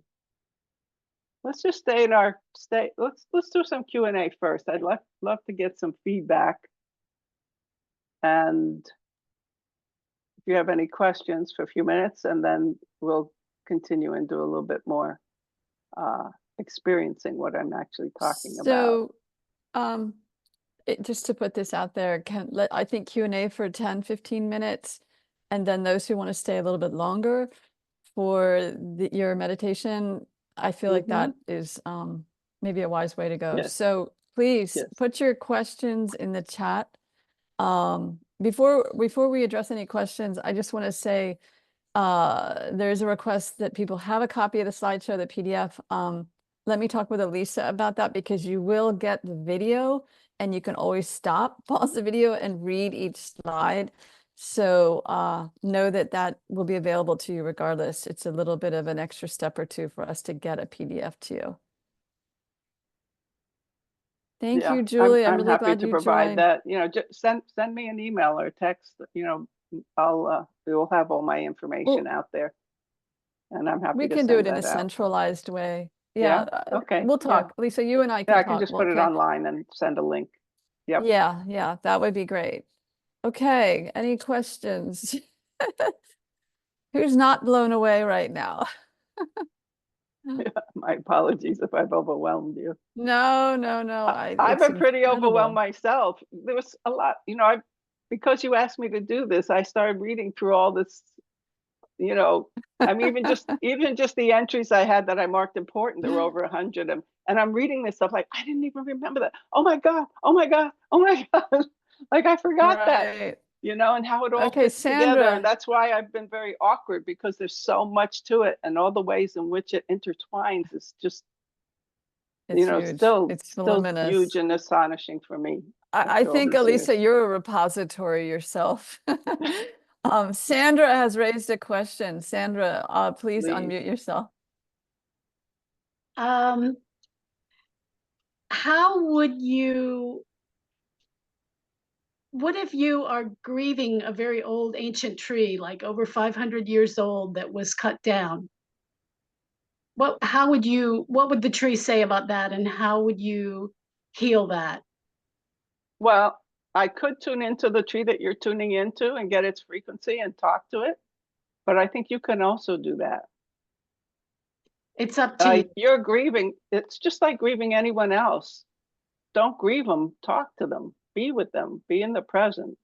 But It's you not say over. that they continue on the other side on a spiritual level. Can you say more? They continue here on a spiritual level as well. You know, they don't. Wow. Everyone's, not everyone is accessible, but you know, I've worked with a lot of people who died, and I've worked with people who were grieving people who had died. And part of the reason I think we grieve, it can also be parallel and going on at the same time. I say this because I have a friend who just, very, very dear friend, who just died. So I'm actually having conversations with him, you know, which I've typed out, and he's always with me. And I can still sometimes feel grieving. So I'm not saying one replaces the other. But usually if I work with somebody who's had someone who died, you know, the most important thing is to realize the relationship's not over. You know, we are multidimensional beings. We happen to be dropped into these bodies at this time, right? To learn things, to grow. But consciousness is forever. So it may find that it's not so painful if you just call this being in Now, I'm not sure why you're grieving someone who died 500 years ago, but who cares? No, the tree was 500 years old. I thought you was grieving somebody who had a tree that had died 500 years ago. Okay, well, that makes a little more sense to me, but either way, it would have made sense to me, as you can imagine. Right. So we're tune it around you, because I work spatially so much. Where does the tree show up? If you're going to do this spatially, front, left, right, back, up, down.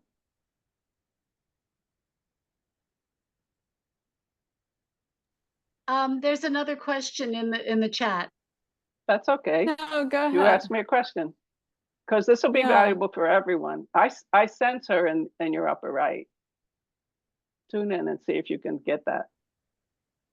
I don't have any psychic abilities. I'm sorry. Everyone has psychic abilities. Then just tune into her in your heart. Feel your love for her. And trust that she's there with you. And see whatever comes forth. If you have words, if you have feelings, you know. Be in the loving together. Don't presume because someone dies that they're gone or inaccessible. Sometimes, yeah, when people die, they'll go on pretty quickly and, you know, in a few weeks, but sometimes not. But it's not like this harsh cutoff, not like it's over. These relationships are always maturing inside of us anyway. Mm. Thank I don't you. have any family left, but I can still have experiences with them. And my friend who just died, he's kind of laughing on my left right now. You know, it's all still here. Consciousness is forever. Are you okay, Elisa, if we go to another question? Thank Yes. you, Sandra. Thank you for being open to that. Yeah. That I think I just benefited from that. Thank you. Many of us, I'm sure, did. So the question is from,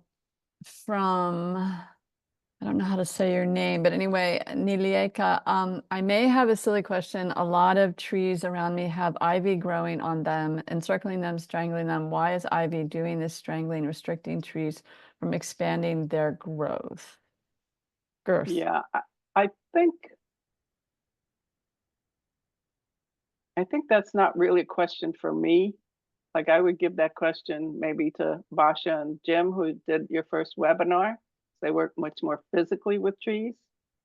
And I myself have cut down vines or cut vines that look like they might be strangling a tree. On the other hand, I've also worked with trees that merged. Like there's a strangler fig. See if I can if I can do this here.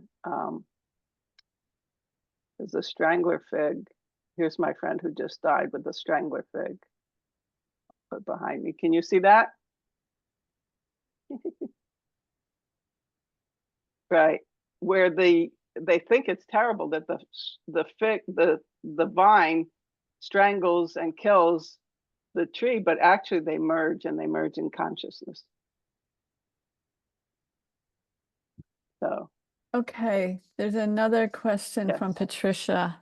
Elisa, many of your beautiful photos contain auras of light, especially visible in the Rockabye baby photo. Please comment about the light. Thank you. Well, the light is sunshine. I mean, it's a camera artifact that you're seeing physically, but every being has light around them that you may not see physically, but you can feel, and you can also, as we'll do you can also move and sense it. You know, as you come forward, it's almost like the edge of a bubble. You can kind of even bounce on the bubble. You know, we each have auric fields, even several of them, like bubble within a bubble within a bubble within a bubble, right? And as we come up to those thresholds, we can sense them. For me, it tickles, like, you know, but you can also sense when it's welcome to come in, move out, move in, move out. And there's something very precious. When I first came to that oak tree, it was like I hit this spot as I was walking down the path, and I knew not to go further. I just stood in that spot until it, and felt it and presented myself. Now, I'm not someone who goes like, may I have your permission? I don't do that. Many people do, and I respect it, but it was more like just waiting with respect. And then until I felt like, yes, now go further. And then I could hit another edge of a bubble and then wait there and then go further. It's wonderful to do that with people as well. I do that in a lot of my workshops because many of us have had our boundaries crashed and invaded over and over. And to, when we actually respect those boundaries, it can strengthen our fields as well. So I hope that answers the question. Elisa, I actually, thank you. I have a question for you. I'd love it.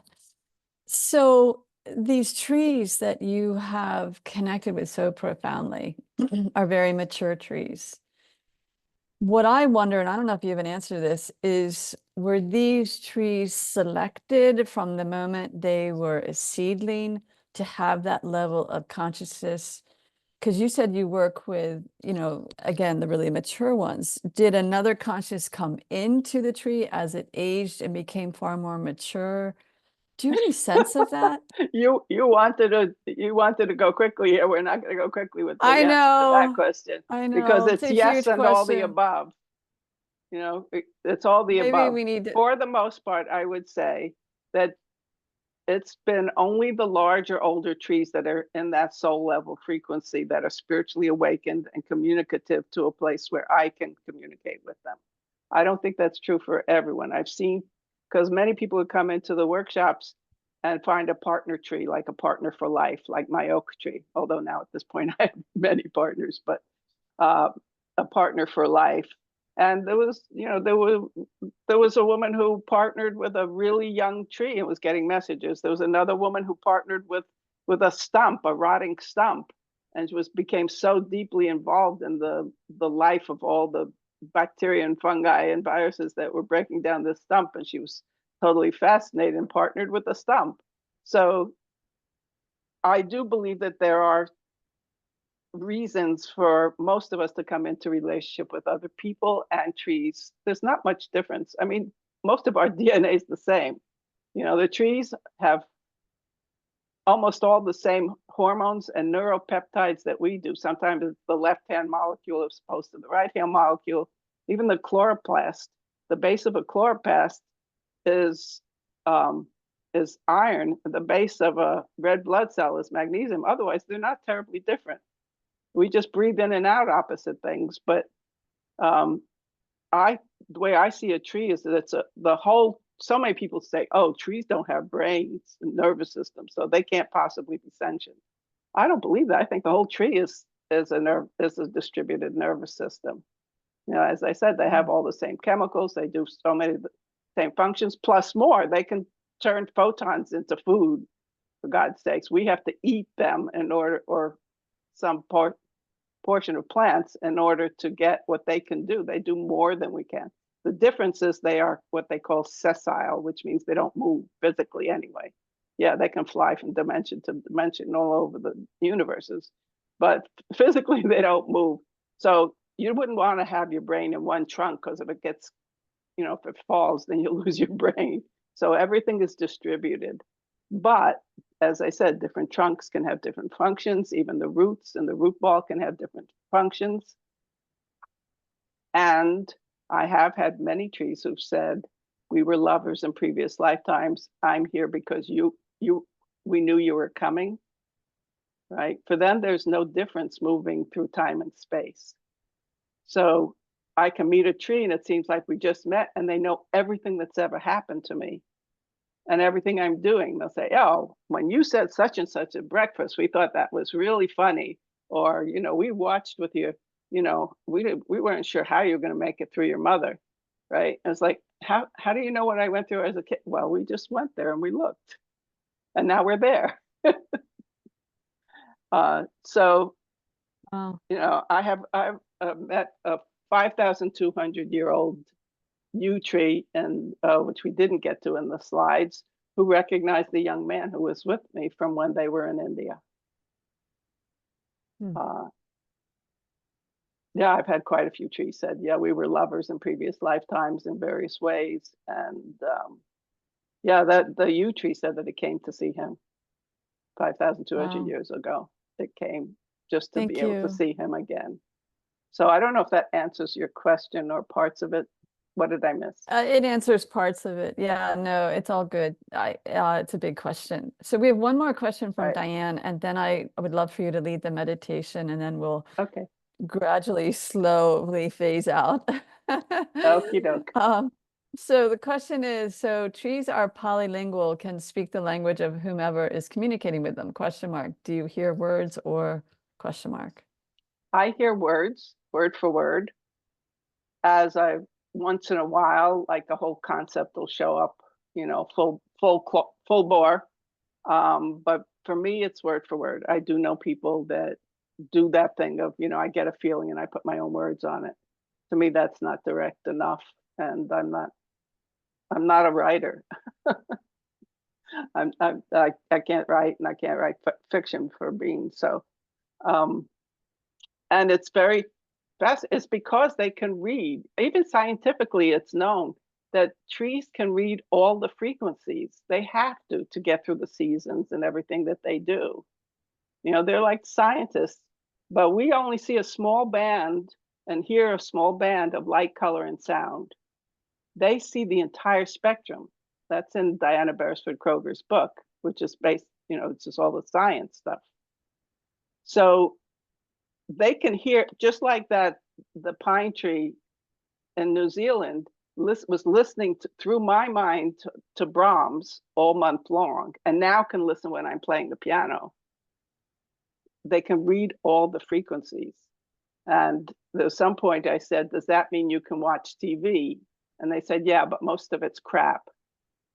And they also told me that the whales, particularly the whales and dolphins, also can read all the signals. So encryption doesn't matter. They said, your NSA and CIA, you would be amazed how much we know, because there's nothing. They can read and see everything. They can read all the frequencies. It's just more sound. It's just, you know, So they can read books. They can do anything. I mean, this is what blows my mind. Yes, and let it's me been interesting sometimes if I go to a country, just to finish that question, if I go to a country where I start speaking a few words of that language, when I start asking them questions, they'll sometimes use those words back to me. They'll, you know, read you know, they'll use a word in Spanish or in Bahasa Indonesia when I was in Bali. They'll throw in those words because they speak to what I know. They're not going to tell me things that I have absolutely no knowledge of, advanced physics or something.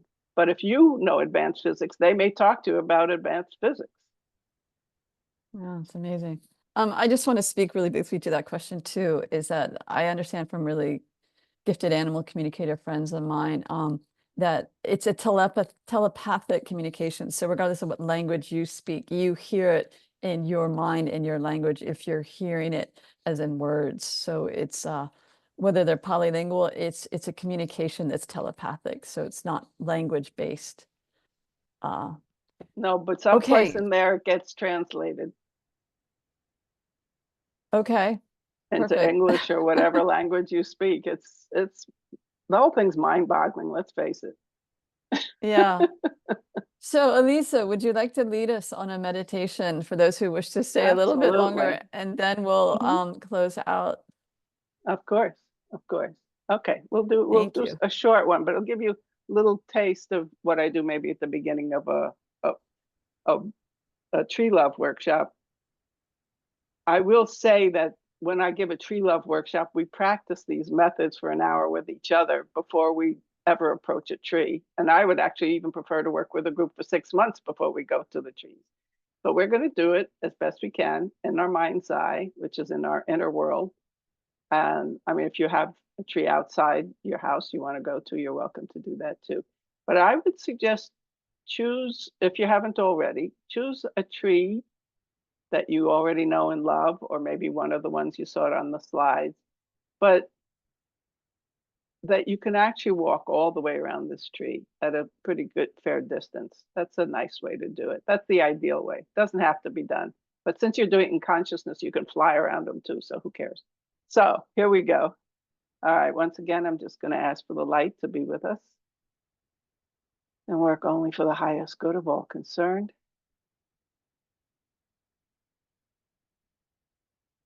And to teach us, guide us as we go through this. So let's, each of us in our mind's eye, in our consciousness, in our divine imagination, I'd like to start by approaching a tree. We'll start with one tree. And start pretty far away from your tree. And moving in very, very slowly until you have a sense of meeting the edge of one of those bubbles, the edge of the aura, or one of the aura bubbles of the tree. We all have energy fields.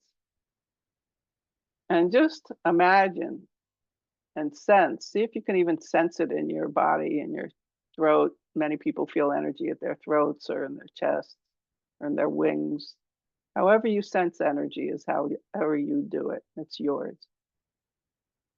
But if you're not sure, you feel like, I don't have this, or I don't do this, just trust.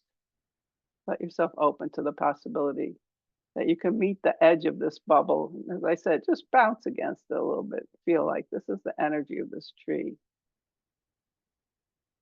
If you feel like, well, I'm already inside the bubble, go back, step further out, because it's really important to learn how to sense these energy fields as best you can. And what's it like? And just waiting until it feels like, yeah. So for me, sometimes it's like almost like a melting through or a sense of being welcomed or ushered in. As you come into the field of the tree, notice all of your monitors, and that's all your physical and energetic senses, your antennae, internal, external. You may feel a little bit more pressure on one side of your body or the other.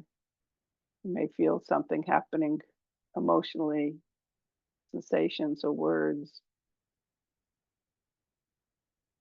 Often for me, it has to do with feeling my heart opening, softening. Or sometimes it'll be like really like, wow, power. Just knowing that each tree has its own personality, its own energy, its own abilities. I call them our cosmic abilities.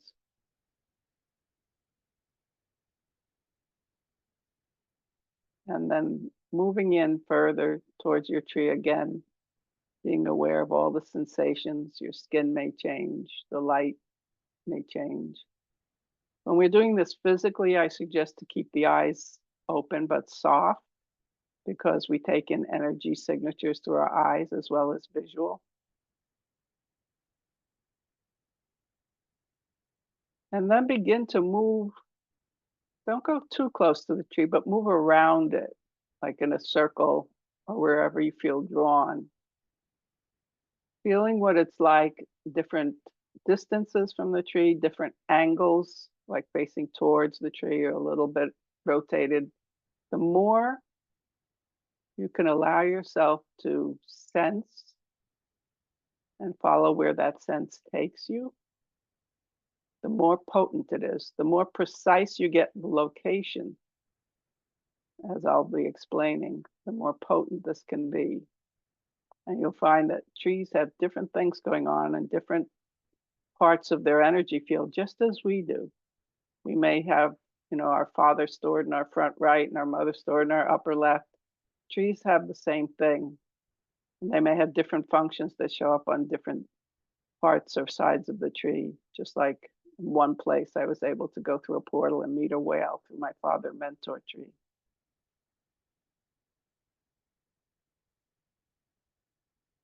There's a place where you feel like, I don't feel like I should go any further here. Just wait there. Just stop, sense. This is all about attunement. It's all about increasing our awareness. We do these things all the time with each other. And if you go to a party, you'll see how people stand, whether they stand right in front of someone or a little bit off to the side. Do you sleep on one side or the other if you have a partner that you share a bed with? or walk on one side or the other, or have a conversation from one place but not another.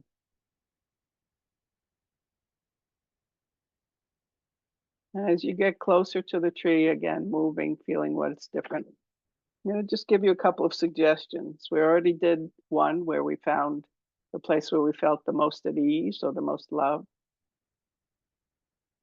I'd like you to find the place where you, around this tree, assuming that each space is a different state of consciousness, so you don't change it internally, but by how you sense. So you're doing this with your tree as your partner, and your partner sensing everything you're doing and is responding as well. Find the place where you feel like, when I stand here, I receive a gift that this tree has for me.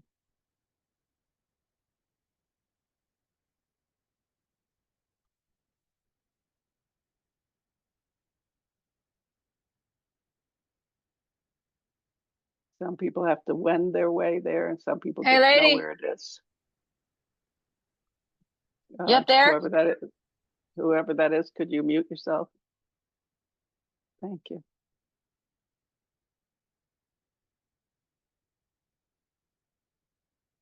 The gift may be a blessing. You may get it, just a feeling of like a downloading to you. You may get an image of a gift. You may feel some healing, whatever that gift is. You feel it coming into you. And since we've asked that only that which is for the highest good take place, you don't have to worry about any of this. You know that there's protection and everything here is safe, filtered perfectly for you. And once you feel like you've gained or garnered something, you may or may not know what it is. You may just feel like, yeah, something happened. Then find the place where you feel like, this is where I give my gift to the tree. It'll be a different spot. And it might be, you might have a gesture like holding your hands out, to give a gift to this tree, or sending your love to the tree, whatever that is. We're not getting too specific here with these because we're just doing a few. So this is my gift to the tree, and you may feel that flow of energy from you to the tree, or from you through spirit to the tree. Might be joy, might be healing, might be solace, might be playful, fun.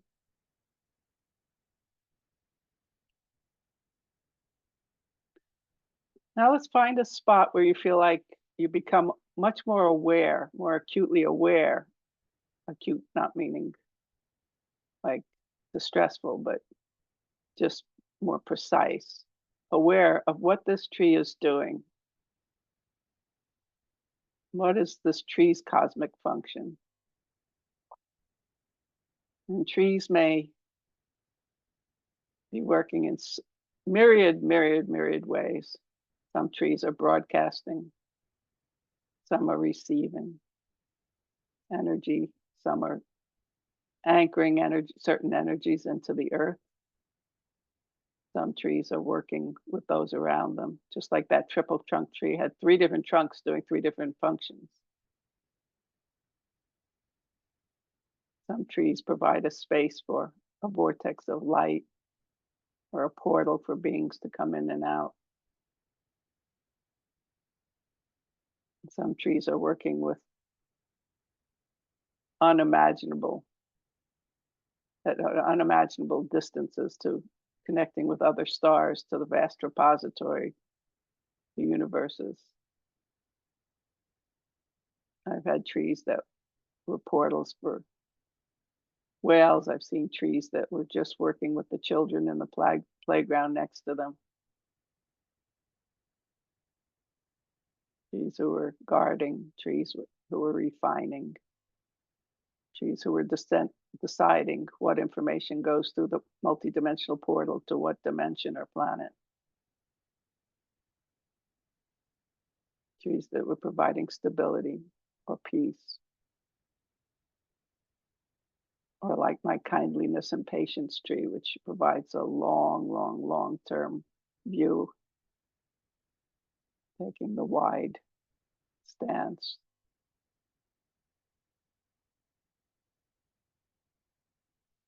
And now find a place where you're partnering with the tree. You have a sense the two of us are a team.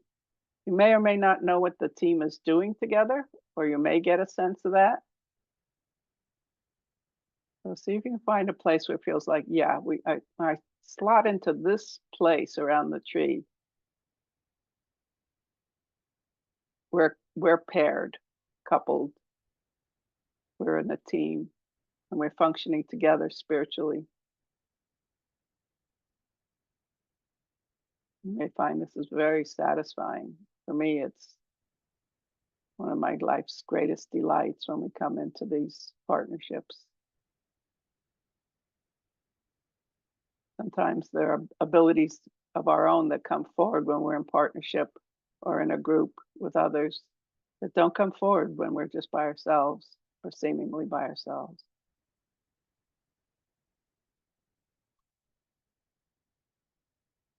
Your team may be functioning for the earth, for the vast repository, for the cosmos, for spirit, for bringing in certain elements of love, of upliftment, of higher frequencies, of understanding, of harmonizing.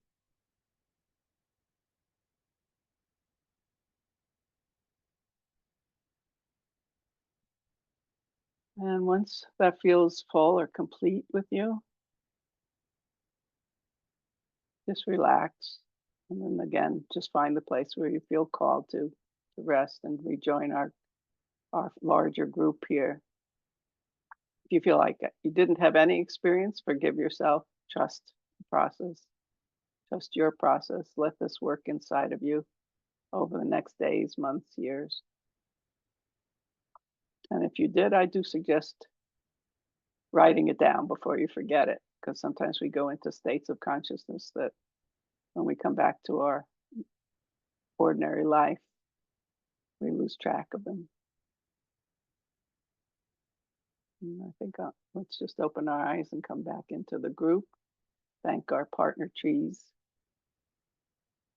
those that, whoever, wherever they may be. And again, I'd just like to ask if anyone has anything they'd like to share.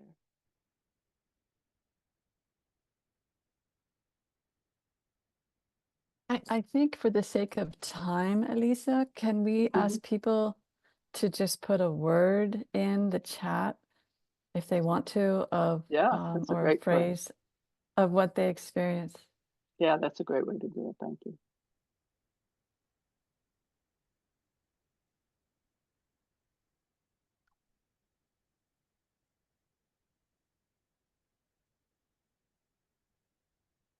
So again, feel free to put a word or a phrase, and then we will express our gratitude to Lisa and close out.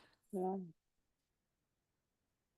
This is the first time that I've tried to bring 25 years of experience into one place. So I apologize if it was a bit choppy and not as organized or timely as I would have liked, but I hope that you got a lot of blessings. I have found that if you are connected to trees or others in nature or in spirit, that often they will connect to and join the project as just from making contact, because we're all in contact spiritually, psychically. I think the last time I did a call like this, quite a few thousand trees joined the project. They always have the choice, of course. So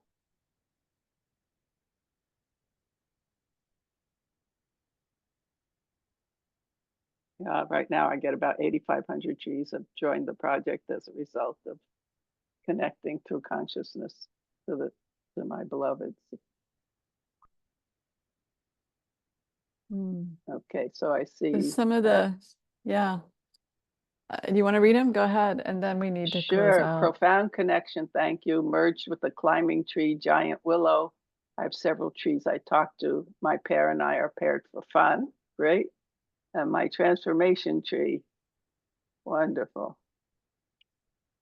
Wonderful. Well, I honor all of you. Thank you for being here. And thank you, Mayor, for doing this. I know that you've been in an incredible circumstance being there in North Carolina and being affected by everything that's happened there. And you have held steady and true and dedicated. I've been reading your Mother Bible. I've been deeply, profoundly affected by it. And it's matched up with some of the things that I've gotten. So it's been really fun. I look forward to talking about that. Thank you. Thank you, Lisa. Lisa's talking Yeah. about my third book called The Great Mother Bible. It's Conversations with Mother Gaia. Lisa, thank you. I know Yes, there you're is so so welcome. much wisdom that you Yeah, have maybe to we'll just have to share. do a few more of these and get through more of the slides. I think that's a possibility. But in the meantime, thank you to all of you who stuck it out with us and those catching the replay. This is very rich, has been very rich, to be continued on some level somehow. Thank you. Yes. Lots of love. And darling. Lisa and I will talk about getting the PDF of the PowerPoints to you. All right. Love and hugs. Yep. And Lisa, you are just profound. Love and hugs. Thank Bye. you. Bye. God